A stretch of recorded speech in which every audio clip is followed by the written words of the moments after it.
Friends, तो चलिए हम लोग अपने करंट अफेयर्स के डिस्कशन को शुरू करते हैं।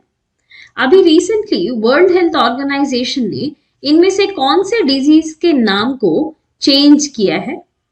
वर्ल्ड हेल्थ ऑर्गेनाइजेशन ने मंकी पॉक्स का नाम बदल करके एम पॉक्स रख दिया है। इसके अलग अलग वेरिएंट्स क्लैड्स के नाम से जाने जाएंगे। दैट इज क्लैड्स 1, 2 या 3 डिपेंडिंग अपॉन कि वो किस तरीके का वेरिएंट है।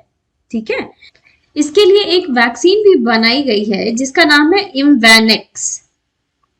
ठीक है, अब बढ़ते हम लोग अगले क्वेश्चन की तरफ। ये क्वेश्चन पूछ रहा है कि टीबी मुक्त भारत के लिए किसे नेशनल एम्बेसडर अपॉइंट किया गया है? टीबी मुक्त भारत के लिए दीपा मलिक को नेशनल एम्बेसडर अपॉइंट किया गया है। टीबी से रिलेटेड एक दो इंफॉर्मेशन हमें और जान लेने की जरूरत है कि हम लोग टीबी फ्री डिक्लेयर हो जाना चाहते हैं। ये हमारा टारगेट ईयर है, दैट इज 2025 2025 तक हम लोग टीबी फ्री डिक्लेयर हो जाएंगे। ठीक है, एडिशनली एक और बात जान लेते हैं कि फिकी जो इंडस्ट्रीज की कंसोर्टियम है, कांग्रेगेशन है, ग्रुप है, ठीक है, फिकी ने अडॉप्ट किया है 1 लाख टीबी के पेशेंट्स को कि इन लोगों को हम लोग अडॉप्ट करेंगे, इन्हें न्यूट्रिशनल सपोर्ट देंगे और इन्हें मेडिसिन प्रोवाइड करेंगे सो दैट कि ये टीबी से रिकवर कर जाए। और एक बात ध्यान रखने की जरूरत है कि गवर्नमेंट ऑफ इंडिया ने निक्षय करके एक प्रोग्राम चलाया है जिसके तहत हम इन लोगों को न्यूट्रिशनल सपोर्ट देंगे कि जो भी इन्हें खाने पीने की जरूरत है। Other than that vocational support भी देंगे। वोकेशनल सपोर्ट मतलब अक्सर टीबी के पेशेंट्स क्योंकि सेग्रीगेटेड रहते हैं तो अकेले रहते हैं और वो डीमोरलाइज हो जाते हैं, उन्हें मोटिवेशन देने के लिए, लाइफ के प्रति प्रेरणा देने के लिए वो सारे वोकेशनल सपोर्ट भी हम लोग निक्षय मिशन के अंडर में देंगे। सो इसमें 2 बातें आती हैं, न्यूट्रिशनल सपोर्ट और वोकेशनल सपोर्ट। एंड फाइनली इसी के अंदर हम लोग डायग्नोसिस भी करते रहेंगे कि ये लोग रिकवर कर रहे हैं या नहीं कर रहे हैं। ठीक है, अब बढ़ते हैं हम लोग नेक्स्ट क्वेश्चन की तरफ जो बोल रहा है कि हिमालयन याक इनमें से कौन कौन से स्टेट्स में पाया जाता है। बेसिकली हम लोगों ने अगर फोटोज में देखा है कि हिमालयन याक अक्सर बर्फीले जगहों में पाए जाते हैं। बहुत ही फरी एनिमल होता है, बहुत सारे फर होते हैं। तो हिमालयन याक जम्मू कश्मीर के भी बर्फीले जगहों पे मिलता है, अरुणाचल प्रदेश के भी बर्फीले जगहों पे मिलता है और सिक्किम के भी बर्फीले जगहों पे मिलता है। मणिपुर में बेसिकली बर्फ नहीं है, पहाड़ है बट बर्फ नहीं है, तो इसलिए हमारा answer more than 1 of the above हो जाएगा, दैट इज ऑप्शन ई। अभी हिमालयन याक न्यूज में इसलिए चल रहा है क्योंकि food safety and standards authority of India FSSAI ने इसे फूड एनिमल डिक्लेयर किया है। किसी जानवर को जब हम लोग फूड एनिमल डिक्लेयर करते हैं तो इसका मतलब हम लोग उनके किसी भी प्रोडक्ट को यूज कर सकते हैं एज ईटरी, जैसे उनके दूध को पी सकते हैं, कंज्यूम कर सकते हैं। इससे हम लोग उस एनिमल के कल्टीवेशन को, प्रोडक्शन को बढ़ा सकते हैं। ठीक है, इकोनॉमिक प्रोडक्शन बेसिकली हो सकता है हिमालयन याक का। अभी बढ़ते हैं अगले क्वेश्चन की तरफ जो बोल रहा है कि जर्नलिस्ट जो रवीश कुमार है वो बिहार से ही बिलोंग करते हैं, इन्हें रैमन मैगसेसे अवार्ड किस ईयर मिला था? रवीश कुमार को रैमन मैगसेसे अवार्ड 2019 में मिला था और इसी साल आखिरी इंडियन को मिला था। इसके बाद किसी भी इंडियन को अभी तक नहीं मिला है रैमन मैगसेसे अवार्ड। इसे बेसिकली एशिया का नोबेल प्राइज कहा जाता है। ठीक है, और ये अलग अलग फील्ड्स में दिए जाते हैं। इसे देने वाली ऑर्गेनाइजेशन फिलीपींस की है, तो हम लोग इसे मनीला बेस्ड ऑर्गेनाइजेशन कह सकते हैं जो कि फिलीपींस का कैपिटल है। अब बढ़ते हैं नेक्स्ट क्वेश्चन की तरफ जो बोल रहा है माउना लोआ वॉल्केनो कौन से ओशन में लोकेटेड है? ये बेसिकली पैसिफिक ओशन में लोकेटेड है और हवाईयन आइलैंड्स के ग्रुप का एक पार्ट है। ये न्यूज में इसलिए चल रहा है क्योंकि ये रिसेंटली ही इरप्ट हुआ है। इसके अलावा कुछ और वॉल्केनिक पीक्स जो अभी रिसेंटली इरप्ट हुए हैं, दैट इंक्लूड्स माउंट एटना जो कि इटली में है और मेरापी एंड सुमेरु, ये दोनों ही इंडोनेशिया में है और एक है शिविलूच, ये रशिया में है। ये कामचटका पेनिनसुला में लाई करता है। ठीक है, माउना लोआ वॉल्केनो बेसिकली पैसिफिक ओशन में है, तो हमारा करेक्ट आंसर ऑप्शन ए हो जाएगा। हमारा नेक्स्ट क्वेश्चन बोल रहा है कि इंडियन गवर्नमेंट ने महात्मा गांधी की स्टैचू को कौन से इंस्टीट्यूशन के हेडक्वार्टर में इस्टेब्लिश करने को प्लान किया है, गिफ्ट करने को प्लान किया है? और करेक्ट आंसर है यूएन। इससे पहले भारत सरकार ने सूर्यदेव, सन गॉड जो होते हैं हमारे, उनकी 11th सेंचुरी की एक ब्लैक स्टोन की स्टैचू को गिफ्ट किया था। ठीक है, अब बढ़ते हैं नेक्स्ट क्वेश्चन की तरफ, जो बोल रहा है कि केवीआईसी, इसके चेयरमैन मनोज कुमार ने रीहब प्रोजेक्ट को कौन से स्टेट के लिए लॉन्च किया है? अभी रिसेंटली इसे नैनीताल में, दैट इज उत्तराखंड के लिए लॉन्च किया गया है।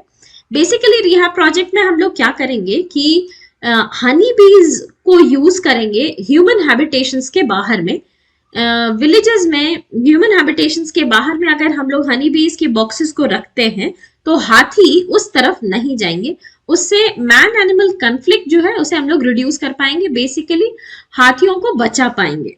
ठीक है, इसे सक्सेसफुली लॉन्च किया गया था कर्नाटक में और बहुत अच्छा रिजल्ट दिखाया गया है, इसलिए इसे नैनीताल में भी इंट्रोड्यूस किया गया है। केवीआईसी की ब्रांड एम्बेसडर बिहार से मैथिली ठाकुर है। ठीक है, अब बढ़ते हैं नेक्स्ट क्वेश्चन की तरफ, जो बोल रहा है कि इनमें से कौन सी कंपनी ने इंडिया का पहला intranasal based vaccine, that is iNCOVACC, को डेवलप किया है? इस कंपनी का नाम है भारत बायोटेक। पहली बार हम लोग नाक से वैक्सीन को देंगे एंड दैट इज फॉर कोविड-19। ठीक है, बढ़ते हैं नेक्स्ट क्वेश्चन की तरफ, जो बोल रहा है कि रेड प्लैनेट डे किस दिन ऑब्जर्व किया जाता है? रेड प्लैनेट डे को बेसिकली 28 नवंबर को मनाया जाता है। बढ़ते हैं नेक्स्ट क्वेश्चन की तरफ, जो बोल रहा है कि बिहार गवर्नमेंट ने स्मार्ट मीटर्स हर एक घर में लगाने का क्या टारगेट ईयर रखा है? बिहार गवर्नमेंट ने 2025 तक हर एक घर में स्मार्ट मीटर्स लगा लेने को टारगेट किया है। ठीक है, बढ़ते हैं नेक्स्ट क्वेश्चन की तरफ।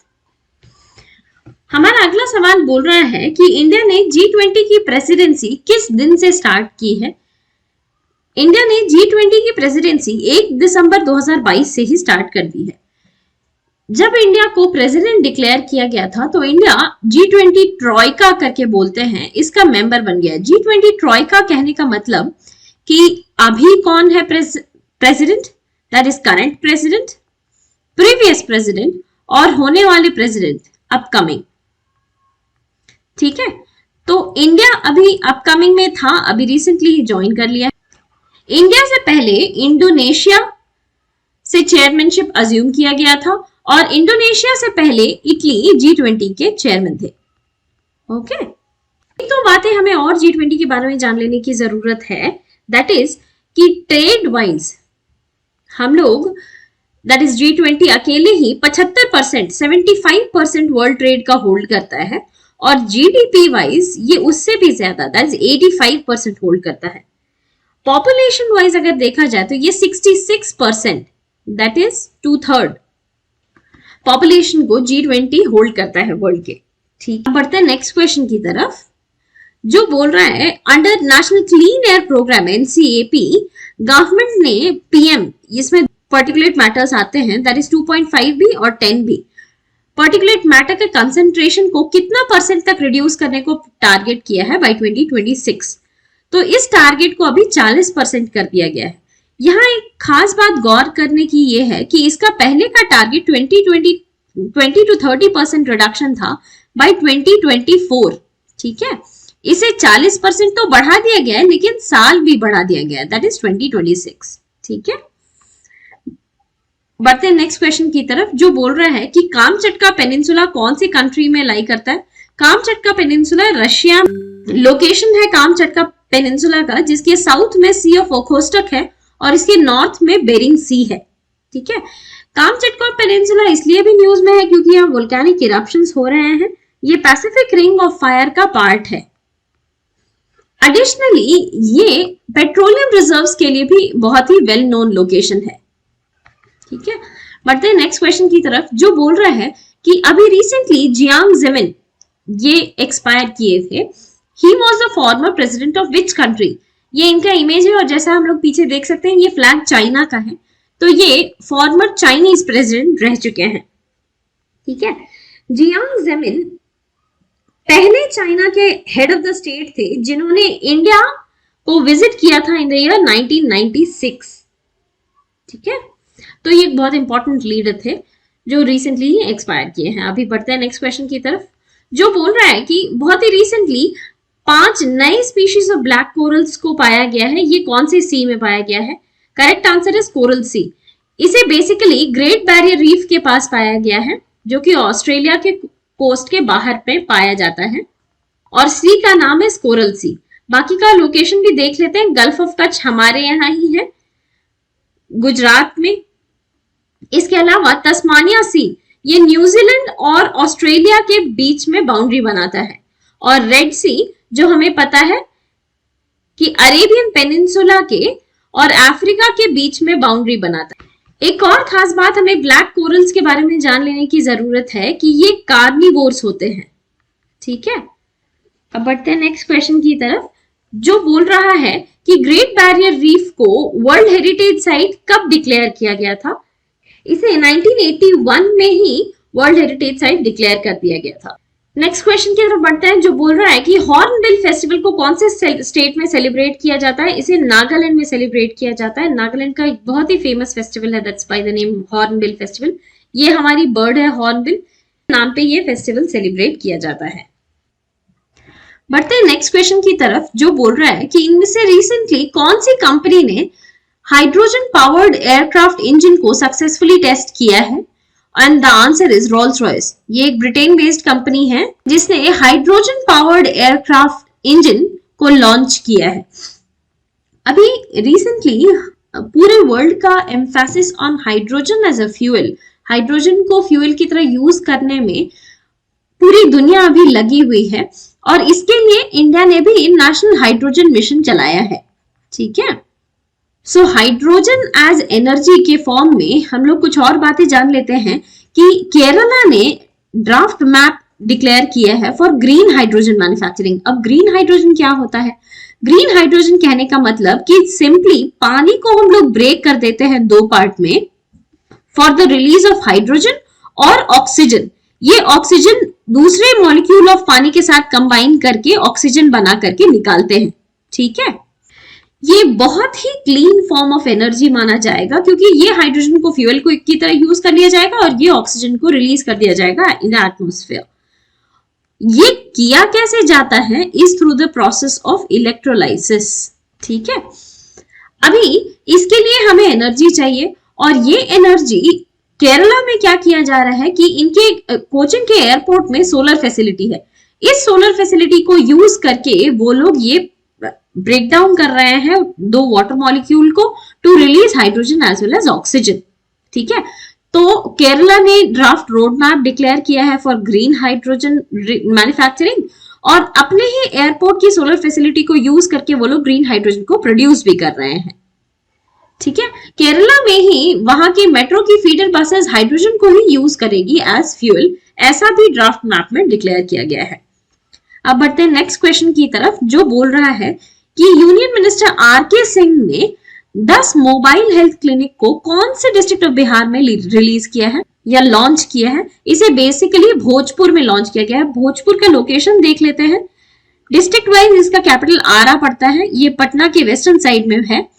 और भी बाकी सारे डिस्ट्रिक्ट्स का लोकेशन देख लेते हैं। पटना के ईस्टर्न साइड में पड़ता है नालंदा, और सीतामढ़ी ये काफी क्लोज टू नेपाल बॉर्डर है। सीतामढ़ी का कैपिटल भी सीतामढ़ी है और ये नेपाल बॉर्डर को टच करता है। ठीक है, लेकिन ये ध्यान रखना है कि ये जो 10 मोबाइल हेल्थ क्लिनिक है इसे भोजपुर में लॉन्च किया गया है। देखते हैं नेक्स्ट क्वेश्चन की तरफ, जो बोल रहा है कि इंडिया ने लोन अग्रीमेंट साइन किया है कौन सी कंट्री के साथ to develop Nagpur Mumbai super communication expressway project. ये लोन अग्रीमेंट हम लोगों ने साउथ कोरिया के साथ लॉन्च किया है। इसे सुपर कम्युनिकेशन एक्सप्रेसवे क्यों कहा जाता है? क्योंकि ट्रांसपोर्ट के फील्ड में ये एक तरीके का नया इनोवेशन ही है। नागपुर से मुंबई जाने में लगभग 14 से 15 घंटे लगते हैं, लेकिन इस एक्सप्रेसवे के बन जाने के बाद से ये घंटा घटा करके 8 घंटे हो जाएंगे। इसमें बहुत सारे एनिमल्स के, इसमें बहुत सारे जानवरों के लिए भी कॉरिडोर्स बनाए गए हैं, ह्यूमन बींग्स के लिए भी फुट ओवर ब्रिज बनाया गया है। तो ओवरऑल 140 किलोमीटर पर आवर का स्पीड लिमिट इसमें मेंटेन करने की जरूरत है। ये 8 लेन है, इसलिए ऑब्वियसली इसमें हम लोग स्पीड को काफी ज्यादा बढ़ाए रख सकते हैं to reduce the time between these two places. ठीक है, बढ़ते हैं नेक्स्ट क्वेश्चन की तरफ, जो बोल रहा है कि अग्नि वॉरियर एक मिलिट्री एक्सरसाइज है between India and which country. अग्नि वॉरियर को इंडिया सिंगापुर के साथ एक्सरसाइज करके आई है।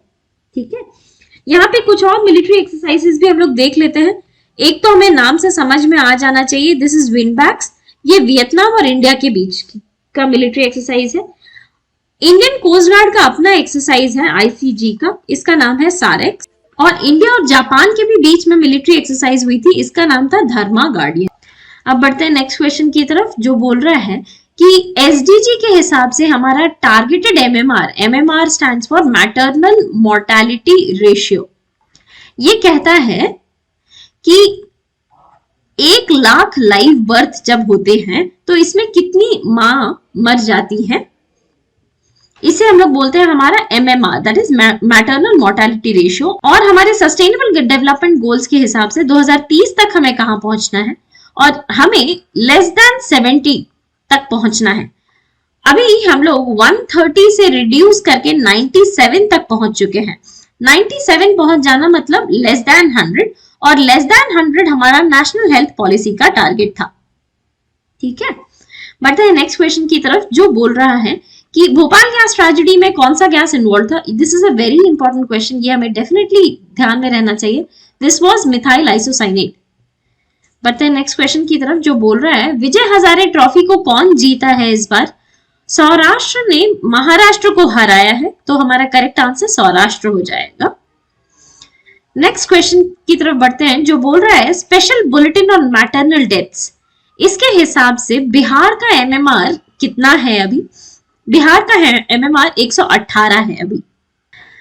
इससे हम लोग एमएमआर का कंडीशन इंडिया के हिसाब से बिहार के कंपैरिजन में देख सकते हैं। इंडिया का अभी 97 चल रहा है, लेकिन बिहार अकेले 118 एमएमआर डिक्लेयर कर रहा है, जो दिखाता है कि हम लोग अभी कितने सॉरी स्टेट ऑफ अफेयर में चल रहे हैं। बढ़ते हैं नेक्स्ट क्वेश्चन की तरफ, जो बोल रहा है कि किसने वासेनार अग्रीमेंट का चेयरमैनशिप होल्ड किया है 1 साल के लिए। वासेनार अग्रीमेंट को एक का चेयरमैनशिप 1 साल के लिए ही वैलिड रहता है, 1 जनवरी 2023 से। तो इंडिया ने इसे अज्यूम किया है। वासेनार अरेंजमेंट जो है ये बेसिकली ड्यूअल यूज गुड्स, जैसे कि हमें पता है कि यूरेनियम न्यूक्लियर एनर्जी के प्रोडक्शन के लिए भी हो सकता है, न्यूक्लियर बॉम्ब के प्रोडक्शन के लिए भी यूज किया जा सकता है। सो ये एक तरीके का ड्यूअल यूज गुड है, इसके ट्रांसपोर्ट एंड ट्रेड को मॉनिटर करता है। वासेनार अग्रीमेंट में इंडिया का मेंबरशिप 2017 में ही था, और सिर्फ 2017 से लेकर 2022 तक में हम लोगों ने इतना कंट्रीब्यूशन किया है इस ऑर्गेनाइजेशन को कि हमें यहाँ की प्रेसिडेंटशिप मिल गई है। बढ़ते हैं नेक्स्ट क्वेश्चन की तरफ, जो बोल रहा है कि इनमें से कौन कौन मेंबर्स हैं of all women supreme court bench constituted for the third time in Indian history. तीसरी बार ही all women supreme court bench constitute की गई है, और इनके मेंबर्स जस्टिस हिमा कोहली और जस्टिस बेला एम त्रिवेदी दोनों हैं। तो हमारा correct answer more than one of the above हो जाएगा। बढ़ते हैं नेक्स्ट क्वेश्चन की तरफ, जो बोल रहा है रिसेंटली कौन से इस्लामिक कंट्री ने मोरालिटी पुलिस को हटाया है। रिसेंटली ईरान ने मोरालिटी पुलिस को हटाया है। मोरालिटी पुलिस इनकी एक ऐसी पॉलिसिंग सिस्टम थी जो इस्लामिक ड्रेस कोड को पब्लिक फॉलो कर रही है या नहीं कर रही है, इसे मॉनिटर करती थी। तो हमें पता है कि ईरान में बहुत ज्यादा प्रोटेस्ट चल रहा था अगेंस्ट हिजाब, तो औरतों ने हिजाब के अगेंस्ट में प्रोटेस्ट किया था, जिसकी वजह से एक लेडी को अरेस्ट कर लिया गया था। उस लेडी की मौत हो गई थी जेल में, जिसके बाद ये बहुत ही आउटरेजियस सिचुएशन हो गया था, और फाइनली ईरान को अपनी मोरालिटी पुलिस को अबॉलिश ही करना पड़ गया था। तो हमारा करेक्ट आंसर ईरान हो जाएगा। बढ़ते हैं नेक्स्ट क्वेश्चन की तरफ, जो बोल रहा है कि इनमें से कौन से कंट्री ने चाइना, ईरान, क्यूबा ऐसे कंट्रीज को countries of particular concern for religious freedom violation declare किया है। तो इसे यूएस ने countries of particular concern for religious freedom violation declare किया है। इसके अलावा यूएस ने नॉर्थ कोरिया को भी country of political concern country of particular concern for religious freedom violation declare किया है। बढ़ते हैं नेक्स्ट क्वेश्चन की तरफ, जो बोल रहा है कि इनमें से कौन सी कमिटी सेटअप की गई है by RBI to look into the issues of urban cooperative banking sector. तो अर्बन कोऑपरेटिव बैंकिंग सेक्टर के दिक्कतों को देखने और उसके लिए एक पॉसिबल सोल्यूशन बताने के लिए आरबीआई ने एक कमिटी बनाई है। इस कमिटी के हेड है एनएस विश्वनाथन।